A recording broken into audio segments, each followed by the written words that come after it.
যিসকল সনাতনী মানুহ তেওঁলোকৰ কাৰণে পেট্ৰল পাম্পত এখন কুপন সৃষ্টি কৰক। সনাতনীসকলৰ কাৰণে আপোনালোকে এখন কুপন ব্যৱস্থা কৰক, যাতে সনাতনীসকলে কুপনখন দেখাই দিলে তেওঁলোকে ইথানলযুক্ত পেট্ৰল ভৰাব। আৰু আমি সাধাৰণ মানুহ হিচাপে আমি আগৰ যি পেট্ৰল আছিলে সেই পেট্ৰলকে সাধাৰণ মানুহখিনিৰ কাৰণে আগৰ পেট্ৰলটো দিয়ক। আপোনালোকে গাড়ী কিনোতে আপোনালোকে আমাক পইচা দিছিল নেকি?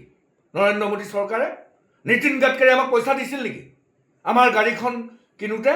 আৰু আমাৰ গাড়ীখন মাইলেজ নিদিয়া হ'ল, আমাৰ এই গাড়ী চলাওঁতে আমাৰ ইঞ্জিনবিলাক বেয়া হৈ গৈছে, কেৱল নিজৰ পৰিয়ালৰ ধন ঘটিবৰ কাৰণে আপোনালোকে যি নিকৃষ্ট ৰাজনীতি কৰিছে, ই অত্যন্ত গৰিহণাযোগ্য কথা। মই শেষত আপোনালোকৰ সনাতনীসকলৰ কাৰণে এখন কাৰ্ড ব্যৱস্থা কৰক আৰু সাধাৰণ মানুহৰ কাৰণে আগৰ পেট্ৰল আমাক দিয়ক, এই দাবী মই উত্থাপন কৰিলোঁ। ধন্যবাদ। জয় অসম।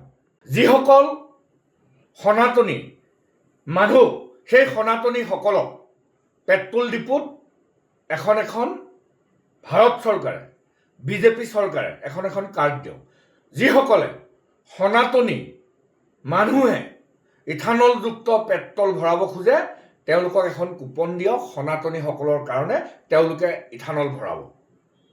এই বিজেপি নেতৃত্বাধীন চৰকাৰখনে কোনো ধৰণৰ পৰীক্ষা নিৰীক্ষা নকৰাকৈ কেৱল নীতিন গাডকাৰী পিতেকৰ লাভালাভৰ কাৰণে, নীতিন গাডকাৰী পুতেকৰ লাভালাভৰ কাৰণে কোনো ধৰণৰ পৰীক্ষা নিৰীক্ষা নকৰাকৈ 20% ইথানল পেট্ৰলত মিক্স কৰি সমগ্ৰ ভাৰতবৰ্ষ তথা অসমৰ গাড়ীবিলাকৰ মাইলেজ নোহোৱা কৰিলে, প্ৰথম কথা।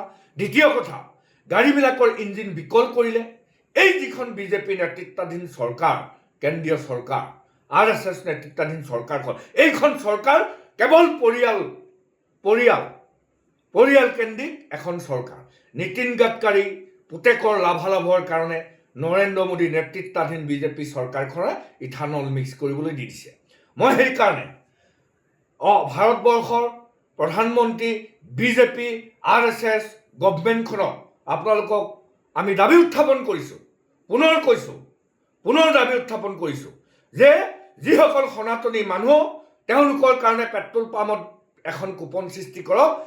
সনাতনীসকলৰ কাৰণে আপোনালোকে এখন কুপন ব্যৱস্থা কৰক, যাতে সনাতনীসকলে কুপনখন দেখাই দিলে তেওঁলোকে ইথানলযুক্ত পেট্ৰল ভৰাব। আৰু আমি সাধাৰণ মানুহ হিচাপে আমি আগৰ যি পেট্ৰল আছিলে সেই পেট্ৰলকে সাধাৰণ মানুহখিনিৰ কাৰণে আগৰ পেট্ৰলটো দিয়ক। আপোনালোকে গাড়ী কিনোতে আপোনালোকে আমাক পইচা দিছিল নেকি? নৰেন্দ্ৰ মোদী চৰকাৰে, নীতিন গাডকাৰী আমাক পইচা দিছিল নেকি আমাৰ গাড়ীখন কিনোতে?